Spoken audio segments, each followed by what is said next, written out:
Patancheru BRS MLA Gudem Mahipal Reddy సోదరుల నివాసాల్లో జరిగిన సోదాలపై ED ప్రకటన చేసింది. మైనింగ్ పేరుతో పెద్ద ఎత్తున అక్రమాలకు పాల్పడినట్లు గుర్తించారు. మనీ లాండరింగ్కు హవాలా ఆరోపణలతో సోదాలు నిర్వహించినట్లు, సంతోష్ శాండ్ గ్రానైట్ కంపెనీల ద్వారా అక్రమాలు చేసినట్లు గుర్తించామని ఈడీ అధికారులు వెల్లడించారు. అలాగే 300 కోట్లలో మైనింగ్ అక్రమాలు జరిగాయని, అక్రమ మైనింగ్ ద్వారా ప్రభుత్వానికి 39 కోట్లు నష్టం చేకూరిందన్నారు.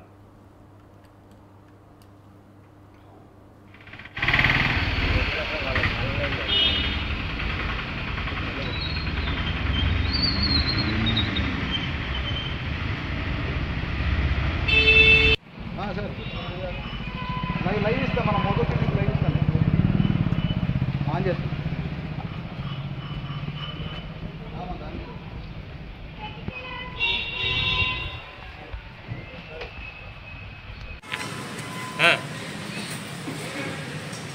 ఇది తెలీదు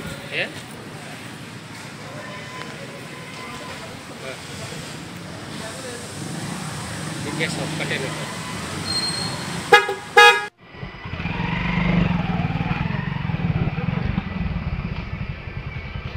అన్నా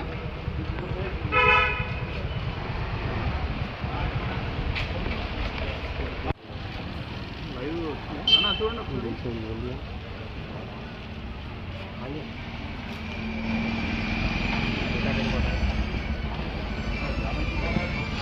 646 అని అంతే.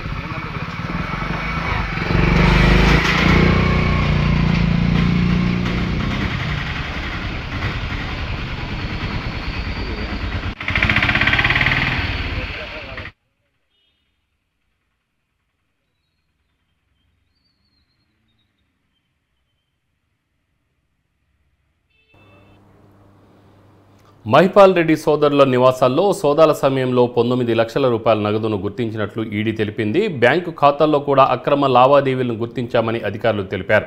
అక్రమ మార్గంలో డబ్బు మొత్తాన్ని రియల్ ఎస్టేట్ రంగంలో పెట్టుబడులు పెట్టారని, లావాదేవీలన్నీ బినామీ పేర్లతో ఉన్నట్లు చెప్తున్నారు. మరికొన్ని బ్యాంకు లాకర్లను తెరవాల్సి ఉందని, బినామీలను గుర్తించే పనిలో ఉన్నామని ఈడీ అధికారులు అంటున్నారు.